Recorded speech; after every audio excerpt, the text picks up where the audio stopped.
Bonjour à tous et bienvenue dans Smart Patrimoine. Smart Patrimoine, l'émission qui vous accompagne dans la gestion de vos finances personnelles, mais l'émission qui décrypte également avec vous les enjeux et les actualités du secteur de la gestion de patrimoine. Une émission que vous pouvez retrouver tous les jours sur Bismart, sur bismart.fr, sur les réseaux sociaux de Bismart et bien sûr, vous pouvez nous écouter en podcast sur toutes les plateformes de podcast. Au sommaire de cette édition, nous commencerons tout d'abord avec Patrimoine Passion, le rendez-vous dédié à l'investissement plaisir, passion ou alternatif de Smart Patrimoine.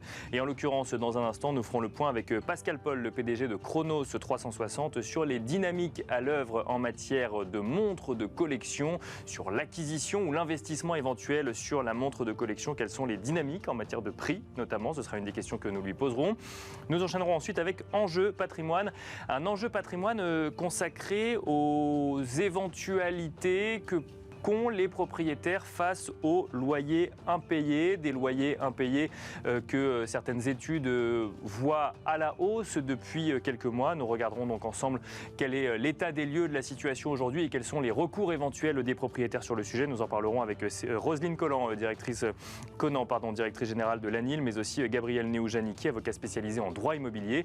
Et puis enfin, dans la troisième partie de l'émission, dans l'œil du CGP, nous ferons le point cette fois-ci avec Clément Blériot, gérant de 1909 Gestion Privée, sur l'imposition lorsque l'on a des enfants étudiants. On se retrouve tout de suite sur le plateau de Smart Patrimoine. Et c'est parti pour Patrimoine Passion, le rendez-vous dédié donc de Smart Patrimoine à l'investissement plaisir, passion ou alternatif. Et aujourd'hui, nous allons décrypter le secteur des montres de collection, mais surtout le marché secondaire finalement des montres de collection. Pour en parler, nous avons le plaisir de recevoir sur le plateau de Smart Patrimoine Pascal Paul. Bonjour Pascal Paul. Bonjour Nicolas, toujours un plaisir de vous Toujours un plaisir de vous retrouver, de faire un point avec vous sur ces montres de collection. Vous êtes le PDG de Chronos 360. Dont le métier est de vendre des montres de collection. Vous êtes plutôt bien informé sur les niveaux de prix. On s'était vu en début d'année, et en début d'année, effectivement, il y avait des questionnements un petit peu sur les niveaux de prix. Alors, il y a les montres qui marcheront toujours et dont les prix varient peu, enfin peut-être qu'elles ont varié, vous allez nous le dire. Et puis il y avait le reste du marché qui derrière accusait peut-être un début de ralentissement. On est là fin d'année 2023. Qu'est-ce que vous avez constaté sur cette année? Est-ce que le marché, est-ce qu'il y a eu des évolutions? Oui, en tous les cas, comme on dit, quand les taux montent, les actifs baissent. Donc la classe d'actifs, même les montres, la classe d'actifs des montres n'a pas dérogé à la règle. Il y a eu quand même une sévère correction qui s'est faite sur le marché depuis le début d'année. Notamment, j'étais venu vous expliquer en début d'année cette classe des iconiques modernes qui étaient les montres sur lesquelles il y avait une grosse bulle qui s'était créée parce qu'il y avait beaucoup de demandes suite à l'afflux de crypto-monnaies et autres, où tout le monde voulait ces modèles-là. On se retrouvait avec des modèles qui avaient pris une croissance exceptionnelle. Donc toutes ces pièces-là, aujourd'hui, il y a eu une baisse très très forte des prix qu'on a constaté. D'ailleurs, on a lancé récemment un indice qui s'appelle Chronos Index, qu'on a construit avec un algorithme qui nous permet de suivre l'évolution des prix des montres sous une dizaine d'années. Donc j'invite les téléspectateurs, tous ceux qui s'intéressent aux montres, c'est un libre accès. À vérifier si le prix correspond à ce que vous constatez. Exactement. Donc avant d'acheter, d'aller jeter un petit coup d'œil. Alors juste par rapport à cette baisse, ce qu'on a constaté nous, c'est que contrairement à l'immobilier où il y a une époque, il y a une période où les acheteurs attendent un retour à meilleure fortune et ne veulent pas vendre, donc ça bloque le marché. Sur les montres, il n'y a pas cet effet-là. C'est-à-dire les prix ont baissé parce que les vendeurs ont continué à vendre. Parce qu'on est sur un marché assez fourni, un marché mondial. Il y a de l'offre, il y a beaucoup de montres dans les tiroirs. Et donc globalement, on a une régulation du marché qui s'est faite de façon naturelle. Et aujourd'hui, on arrive sur un plancher avec des prix qui recommencent un tout petit peu à monter. C'est ce qu'on a constaté depuis maintenant 2 trimestres. Ce que vous nous dites, c'est que sur l'année 2023, comme il y a continué à avoir des transactions, on a pu voir effectivement la baisse des prix effectifs dans les transactions. Exactement. Il y a d'autres classes d'actifs, c'est pas le cas puisque notamment l'immobilier, mais il y en a d'autres où les gens préfèrent garder leur actif en espérant un prix plus élevé, vendre plus tard. Sur les montres, ça n'a pas été le cas. C'est peut-être parce qu'il y a une offre assez conséquente. Donc du coup, les acheteurs se sont retrouvés en position de force. Donc ils ont négocié les prix évidemment, et donc les prix ont pas mal baissé. Par contre, ça c'est l'épaisseur du trait. concret, parce que quand on va un peu rechercher derrière tout ça, il y a quand même des modèles qui restent sur une logique de croissance, qui n'ont pas beaucoup baissé. Je pense notamment à la Breitling Navitimer, je pense à la Jaeger LeCoultre Verso, qui sont des montres qui ont continué à croître, alors que des Rolex comme la Rolex Daytona ou la Patek Philippe Nautilus, qui étaient des pièces qui avaient extrêmement monté pendant la période 2021 post-Covid. On voit d'ailleurs à l'écran, effectivement, le graphe est assez clair. Effectivement, on voit que sur la période 2020, 2021, voire peut-être 2022, on était plutôt en croissance. Et là, il y a eu une correction. Sur Rolex, par exemple, si vous prenez la Daytona, c'est un modèle qui a pris moins 30% sur les 2 dernières années. Et si on reprend depuis le début de l'année, c'est moins 25%. Par contre, on a constaté depuis le dernier trimestre, c'est un modèle qui commence à faire plus 2, plus 3 par rapport au trimestre précédent. Donc on est arrivé sur un plancher avec un retour, un marché qui commence à repartir la hausse. Et alors justement, oui, là on en est où à l'heure actuelle? Parce qu'on voit très bien par rapport aux années précédentes que ça a monté en flèche sur plusieurs modèles. Alors vous nous disiez qu'il y avait eu un effet bulle, effectivement, sur cette période-là, 2020, 2021, 2022, beaucoup d'afflux, effectivement, de liquidités sur la période. Est-ce qu'il faut s'attendre à ce que ça dégonfle encore? Parce qu'on reste sur des niveaux supérieurs à ce que c'était avant Covid, ou est-ce que, est-ce que ça va dégonfler, ou est-ce que là on stabilise On stabilise. Nous, on a constaté, d'ailleurs, le graphique du market global de Chronos Index le prouve. On est revenu, quand vous comparez les prix aujourd'hui, les prix moyens, on est revenu au prix juste avant le Covid, début 2020. Ouais. Donc on est revenu sur des standards où, on va dire, la bulle, l'explosion de la bulle est complètement effacée. Et là, on est sur des modèles qui repartent, qui sont plutôt stables, parce qu'on n'est pas du tout dans une croissance très forte. Après, j'ai plutôt tendance, moi, à comparer l'évolution de ce marché à ce qui se passe, par exemple, sur l'or en ce moment, qui est en train de remonter. Quand on voit la croissance un peu forte de l'or, qui prend plus de 13% depuis le début de l'année. Nous, on est sur un actif tangible qui est à peu près dans les mêmes catégories. Donc, on attend un retour. Par contre, on n'attend pas des croissances aussi fortes qu'il y a eu à cause de... Voilà, on est quand même à une inflation forte. Aujourd'hui, quand vous mettez votre argent en banque, vous avez des taux à 3, 4, 5%. Donc, voilà, on privilégie des actifs qui rapportent beaucoup. Donc, on va plutôt rester sur ces investissements-là.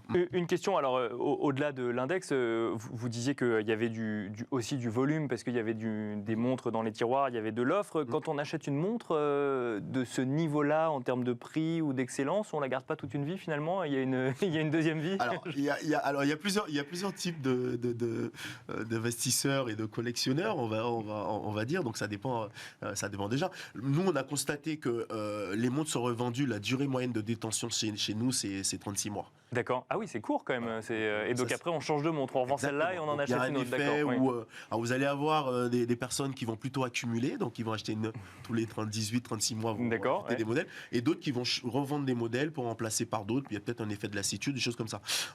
Par contre, il y a des achats qui restent des achats patrimoniaux, où la montre va rester dans la famille, va être transmise, parce que c'était la montre du grand-père, la montre de mon père, on m'a offert quand j'ai eu le bac à 18 ans, je ne vais pas m'en séparer. Et surtout aussi les cadeaux de fiançailles et de mariage. Bien sûr, ceux-là on les garde normalement. On les garde normalement, sauf s'il y a un divorce, mais globalement ça sort pas du cadre. Voilà. Quand on s'est vu en début d'année, Pascal Paul, alors vous nous aviez évoqué effectivement les tendances de marché, on en a parlé avec cette correction et là cette stabilisation que vous constatez en fin d'année. Et puis il y avait les modèles stars qui eux en fait ne voyaient pas tellement leur prix évoluer à la hausse ou à la baisse, puisque ça ne faisait que monter ou se stabiliser. Est-ce que ceux-là finalement ont corrigé dans l'année aussi? Ces modèles ont aussi corrigé. Un peu plus tard, mais ils ont corrigé. Un peu plus tard, ils ont corrigé. Et d'ailleurs, c'est une très bonne chose, puisqu'aujourd'hui, on constate que c'est redevenu à des niveaux qui sont des points d'entrée très intéressant pour des nouveaux investisseurs ou des personnes qui s'intéressaient déjà à ces pièces et qui n'avaient peut-être pas les moyens de rentrer, qui ont peut-être bien fait aussi de ne pas rentrer au niveau où c'était. Aujourd'hui, c'est revenu sur des standards de prix. Je vous donne un exemple. Vous prenez la Patek Philippe Nautilus, par exemple. C'est un modèle, quand j'étais venu vous voir, qui se négociait au-dessus de 110 120 000 euros. Aujourd'hui, le prix moyen est plutôt autour de 60 70 000 euros. D'accord. Donc, il y a une belle correction. Donc, on parle, c'est un indice global. Hein. Si vous prenez d'un modèle à l'autre, il peut y avoir une différence, mais la moyenne est plutôt là. Et donc, globalement, vous avez c'est une porte d'entrée pour des nouveaux investisseurs ou des anciens investisseurs qui reviennent sur le modèle parce qu'ils connaissent le potentiel. Ils se disent, tiens, c'est le bon moment de réinvestir. C'est après une baisse qu'on fait des bonnes affaires. Donc voilà, on en est là aujourd'hui. Merci beaucoup, Pascal Paul, d'être venu décrypter le marché des montres pour nous dans Smart Patrimoine. Je rappelle que vous êtes PDG de Chronos 360. Merci. Et quant à nous, on se retrouve tout de suite dans Enjeu Patrimoine. Et nous enchaînons à présent avec Enjeu patrimoine. Une question aujourd'hui, que faire lorsque l'on fait face à des loyers impayés ou à des retards de loyer lorsque l'on est propriétaire? Deux personnes pour répondre à cette question sur le plateau de Smart Patrimoine. Nous avons le plaisir d'accueillir tout d'abord Roselyne Conant. Bonjour Roselyne Conant. Bonjour. Bienvenue sur le plateau Smart Patrimoine. Vous êtes directrice générale de l'ANIL, l'Agence nationale pour l'information sur le logement.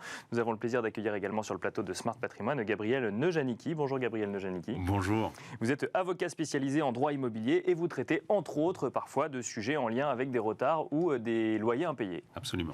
On va essayer de comprendre ensemble ce qu'on peut faire en tant que propriétaire lorsque l'on fait face à une situation comme celle-là. Déjà, première question pour vous, Roselyne Conant. Alors effectivement, on voit certaines études, certains articles estimer que face à l'inflation, avec l'inflation, on a une augmentation des retards de paiement de loyer, voire des impayés de loyer. Est-ce que c'est quelque chose que les professionnels comme vous constatent également? Peut-être Roselyne Conant pour commencer.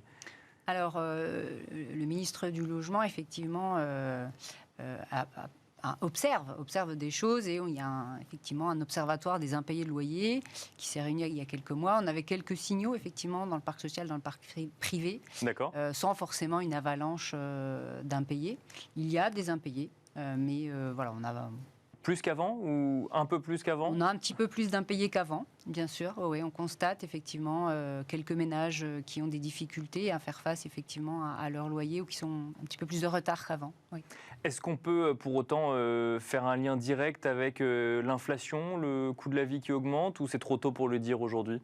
Je pense que les enjeux de charge en lien avec l'énergie peut contribuer justement à générer des impayés, puisque un ménage il fait face à un ensemble de charges chaque mois.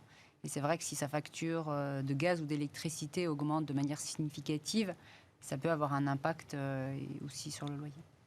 Gabriel Neujanicki, même question. Alors c'est vrai que en préparant cette émission, j'ai regardé, j'ai vu plusieurs études, mais pas de chiffres réguliers, repris régulièrement. Certains disent que ça a augmenté jusqu'à x3, d'autres x2, x1, d'autres simplement estiment que ça a augmenté sans qu'il y ait effectivement de chiffres dans l'absolu. Vous, est-ce que vous avez vu votre activité multipliée par 3 J'aurais adoré.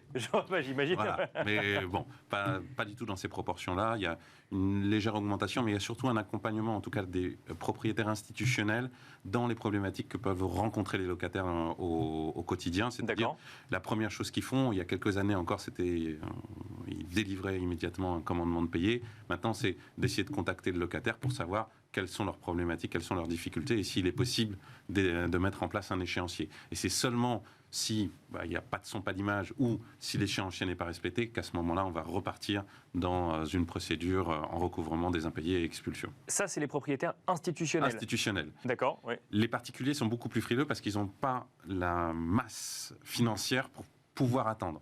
C'est-à-dire qu'ils vont, eux, se dire, OK, quelle est ma situation, j'ai des impayés, j'ai un financement, il faut vite que je recolle, comment est-ce que je fais? Bien sûr, je lance une procédure. Mais alors, pour rester sur les institutionnels, comment on explique qu'aujourd'hui, il y a une compréhension sur ce sujet d'impayés qu'il n'y aurait pas eu il y a quelques années? C'est une situation, un contexte économique global qui fait qu'on comprend que dans certains cas, ce soit plus difficile de payer son loyer? Non, mais c'est simplement par l'existence des procédures. D'accord. C'est-à-dire qu'ils sont de plus en plus longues.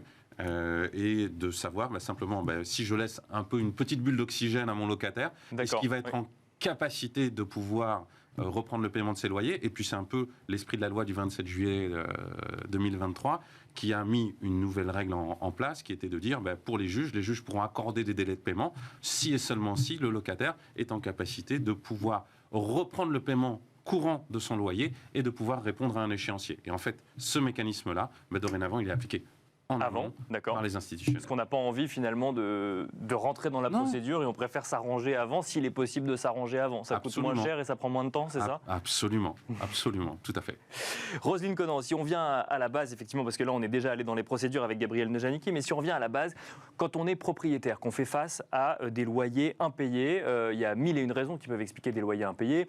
On peut être de la difficulté personnelle à des choses moins honnêtes venant de certains locataires. Quand on est propriétaire, on n'a pas forcément toutes les cartes en main pour comprendre déjà et ensuite savoir comment agir. Quels sont les recours qui s'offrent à nous? Quel est le bon comportement à avoir en tant que propriétaire? Alors, comme le disait très précisément, effectivement... Gabriel Nejaniki, oui. Voilà, mon collègue de plateau. Ce qui est important, c'est de reprendre contact avec le locataire. D'accord, oui. Nous, on incite les propriétaires. On voit beaucoup plus d'autres propriétaires de particuliers qui viennent nous voir pour nous poser des questions. Ce qui est important, c'est de reprendre contact avec son locataire pour identifier le pourquoi. Si on arrive justement à renouer le lien, c'est tenter de mobiliser des aides, parce qu'il y a des dispositifs qui permettent de solvabiliser le locataire, comme les aides au logement. Il y a des dispositifs qui permettent de prendre en charge une dette de loyer, les fonds de solidarité logement. Et certaines collectivités territoriales ont des aides renforcées par rapport à d'autres. D'accord. Et tout l'intérêt, c'est justement de savoir localement à quoi le locataire pourrait avoir droit pour faire face à cet impayé. Mais ça, c'est des démarches qui doivent être faites par le locataire. La demande d'aide au logement ou autre, c'est pas le propriétaire qui peut faire la demande pour le locataire. Quand le propriétaire contacte son locataire, on peut être face à un locataire qui est en grande difficulté, qui a un événement familial ou professionnel qui l'a totalement bouleversé. Et un propriétaire peut très bien contacter son locataire en disant « mais écoutez, qu'est-ce qui se passe ?» Et le locataire dire voilà, oui, je suis désolé, j'ai pas payé mon loyer, je viens de perdre mon emploi, ou je suis dépassé par des événements, divorcer, ou c'est pas moi qui m'occupais de la gestion du logement, je sais pas comment m'y prendre, etc. Donc le bailleur peut très bien orienter le locataire auprès d'une agence départementale d'information sur le logement, qui va pouvoir renseigner le locataire, mobiliser les éventuelles aides à sa disposition, et puis aussi expliquer, si effectivement le locataire ne répondait pas, les démarches à entamer.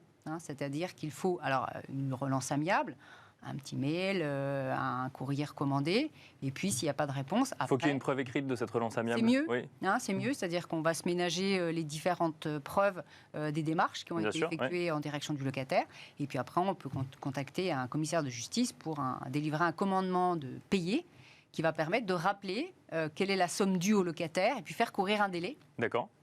Qui va provoquer effectivement la résiliation du bail. Et l'étape d'après, c'est convoquer par voie d'assignation le locataire devant le tribunal judiciaire pour obtenir la condamnation au paiement des sommes et éventuellement l'expulsion du locataire. Entre le constat de loyer impayé, la première prise de contact avec un locataire et l'engagement de procédure plus lourde, si on se rend compte qu'il n'y a pas de solution, il peut se passer combien de temps? Parce que c'est ça qui fait peur parfois aux propriétaires, c'est de se dire tiens, j'en ai pour 2-3 ans par exemple. Alors là, je donne un lieu commun, qu'en disent les professionnels? Il y a quand même une règle de proportionnalité des poursuites, c'est-à-dire que s'il a 2 jours de retard, on ne va pas assigner tout de suite. Bien sûr, évidemment. Le professionnel du droit qu'il va rencontrer va aussi remettre certaines bases et réexpliquer que on attend effectivement... que le mois... Une quinzaine de jours. Une quinzaine de jours. Ah oui, ça reste court. Ça reste très court. Mais c'est 15 jours, c'est suffisant pour passer un appel. Oui, c'est vrai. Oui. Même s'il vaut mieux une preuve écrite, ou même s'il vaut mieux un mail ou un recommandé. Oui, mais au début, on essaye de passer 2-3 coups de fil. Ça fonctionne pas. Si ça fonctionne pas, on fait une relance par mail. Bon, si là il n'y a pas de réponse, on passe au recommandé. Voilà. Et on connaît les durées de procédure pour obtenir les expulsions qui sont en France juste incroyables. Mais c'est combien de temps en moyenne? On est sur du 24 mois. Alors il y a eu la loi du 27 juillet 2023 qui a essayé de venir un peu réduire tout ça. Alors il y a quelques petites astuces. Par exemple, on parlait de faire délivrer un commandement de payer. Nous maintenant, dans certaines procédures, on ne le délivre même plus. D'accord. On fait une mise en demeure d'avoir à payer sous 15 jours et hop, derrière on délivre l'assignation. Alors on ne va pas obtenir l'acquisition de la clause résolutoire, mais on va obtenir la résiliation judiciaire du bail. Hop, on a gagné 2 mois. Maintenant réduit à 1 mois et demi avec la nouvelle réforme. Les huissiers sont encore un peu frileux. Commissaire de justice maintenant pour délivrer. Ou là, il y a également, suite à cette réforme, lorsqu'il y a une décision de justice qui a été rendue, il y a un commandement d'avoir à libérer les lieux qui est délivré. Et normalement, le locataire, il a un délai de 2 mois pour le faire. S'il ne le fait pas, après, il y a l'huissier qui se présente, qui constate qu'il s'est maintenu dans les lieux et va demander à la préfecture le concours de la force publique. Et si vous tombez dans la période hivernale, c'est terrible. Il y a effectivement la trêve hivernale qui peut redécaler de quelques mois. Oui. Exactement. Et là, la loi du 27 juillet 2023 a apporté un petit élément qui va peut-être motiver un peu les locataires à respecter les décisions de justice, c'est que passer ce délai de 2 mois, dorénavant, c'est pénalement répréhensible de se maintenir dans les lieux.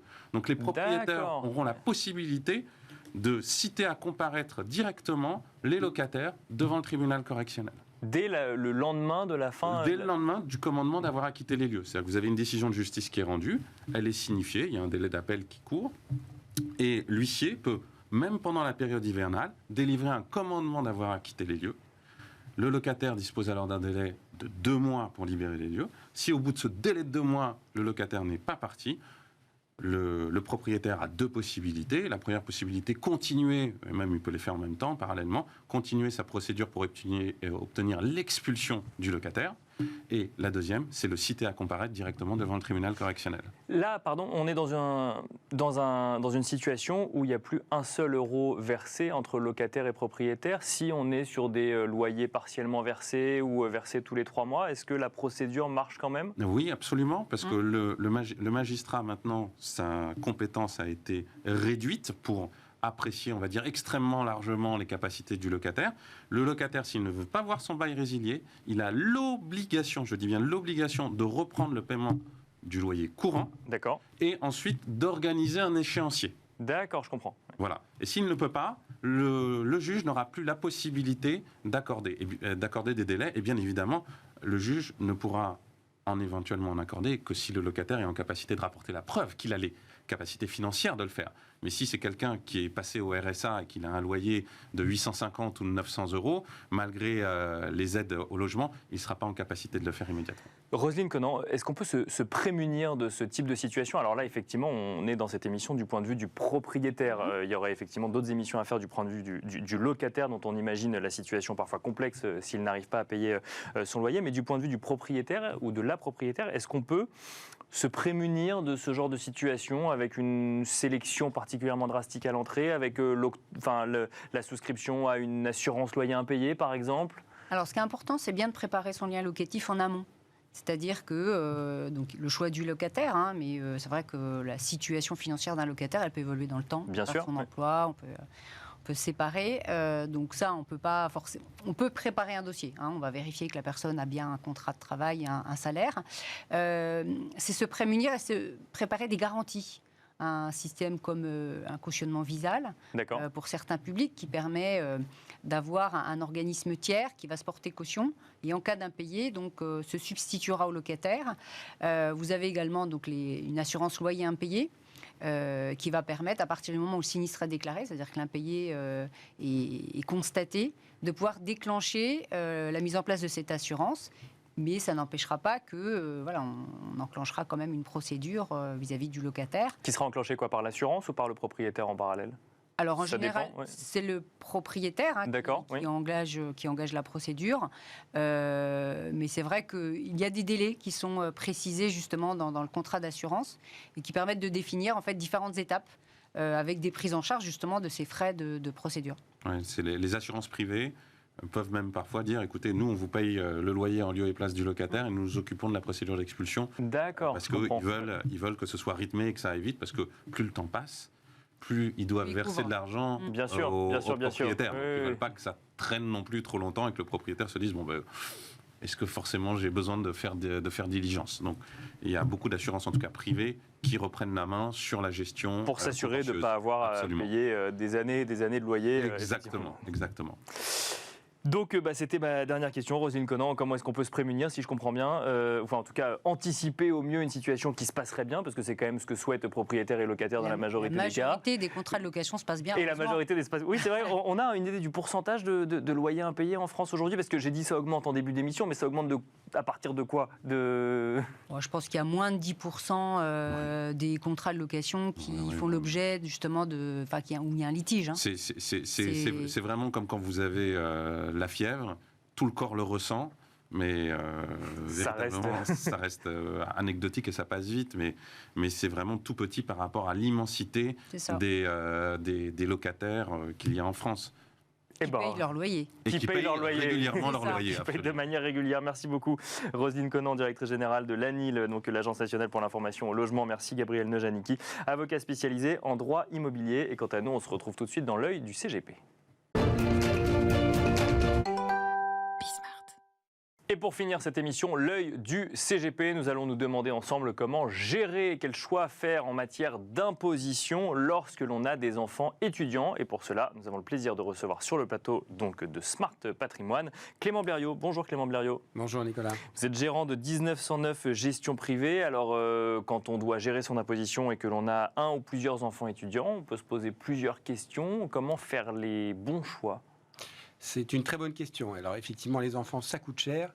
Et les études, ça coûte cher aussi. Voilà, l'installation dans la vie active, ça coûte cher. Et puis c'est surtout les derniers instants où les parents vont pouvoir bénéficier des demi-parts ou des parts Bien sûr, fiscales. Oui. Donc c'est une période stratégique. Les parts, pardon, c'est jusqu'à quel âge ?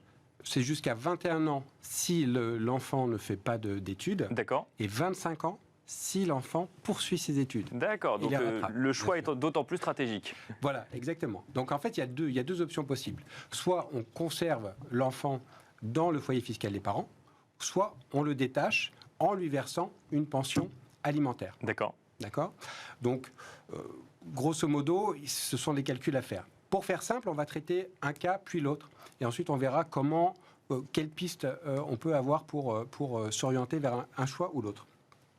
Si on garde l'enfant dans son foyer fiscal, donc il faut respecter les conditions, on les a vues, une condition d'âge. Et donc, si on reste donc jusqu'à 21 ans, donc si l'enfant ne travaille pas, il sort obligatoirement à 21 ans. Bien sûr. S'il poursuit ses études, c'est jusqu'à 25 ans. Quel avantage ça donne ? On conserve la demi-part. La demi-part, oui, pardon. Oui, en fait, il y a une demi-part pour les 2 premiers enfants, et ensuite on passe à une part complète à partir du 3e. Voilà. Donc il faut vraiment étudier la situation de la famille pour voir de quel enfant on parle.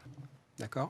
Ensuite, on bénéficie du forfait des frais de scolarité. On n'en parle pas beaucoup, parce que c'est pas un gain énorme, mais c'est quand même un gain. En fonction des études, si l'enfant est au collège, au lycée ou en études supérieures, il y a un petit bonus fiscal qui permet de payer moins d'impôts. On parle de entre 60 et 180 euros selon la situation de l'enfant. C'est toujours ça de prix. Bien sûr. Oui. Voilà. Donc après, on pourrait se poser la question de savoir qu'est-ce qu'on peut faire si on veut lui verser une pension alimentaire. Donc là, on le détache du foyer fiscal. Voilà. Ouais. Si on est sûr que l'enfant a besoin de revenus, soit parce qu'il part à l'étranger ou en province ou loin du domicile des parents et qu'il a besoin de revenus, on peut le détacher et lui verser une pension. Alors, il y a un plafond sur cette pension. Le plafond, il est de 6 368 euros. Par an. Oui, précisons. Ouais, par an. Voilà. Donc, ça fait un peu plus de 500 euros par mois. D'accord. Et il faut faire très attention que cette pension, les versements correspondent à des dépenses effectives. D'accord. Ça peut être des frais de scolarité, ça peut être du loyer, ça peut être tout type de dépenses. Mais si l'administration fiscale un jour fait un contrôle, il faut pouvoir prouver que l'argent qui a été donné à l'enfant a bien servi à financer ses études. Sur les secondes qui nous restent, la pension versée à l'enfant a un impact sur l'imposition ?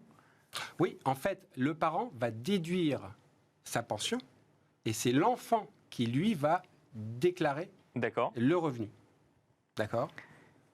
Et il y a une solution qui fonctionne dans tous les cas ou c'est vraiment au cas par cas qu'on va sélectionner ? C'est vraiment au cas par cas. Ce qu'on peut dire pour dégrossir les choses, quand on a de gros revenus, en général, on va préférer la pension déductible. Pourquoi ? Parce qu'on est sur un revenu avec un barème progressif, donc sur les tranches à 30, 41 ou 45%, ça va être plus intéressant de déduire cette pension plutôt que de bénéficier de la demi-part ou de la part. Je n'ai pas donné le montant, mais en fait, le plafond, parce qu'il y a un plafond aussi quand l'enfant est attaché, il est de 1 678 euros par demi-part. Donc il faut faire attention, si c'est le premier enfant, le deuxième, le troisième ou le quatrième, il va falloir faire des calculs selon si on le rattache ou si on le détache. C'est assez simple. Là, on parle beaucoup de chiffres, mais en fait, il suffit de poser le problème, de voir de combien l'enfant a besoin, et ensuite on fait le calcul dans le premier cas ou le second. Et il reste quelques jours pour faire le choix pour l'année 2023. Et on finira là-dessus, Clément Blériot. Absolument. Alors donc, écoutez, je sais qu'en fin d'année, on a toujours plein de choses à faire, mais encore une fois, il faut poser le problème sur une feuille blanche. Et puis ensuite, voilà, il y a des simulateurs qui existent en ligne. Et sinon, vous nous contactez de la part de Bismart et on sera très heureux de vous accompagner, de pouvoir vous renseigner. Merci beaucoup Clément Blériot, gérant de 1909 Gestion Privée. Merci beaucoup. Merci à vous de nous avoir suivis. On se retrouve très vite sur Bismart. C'est passé très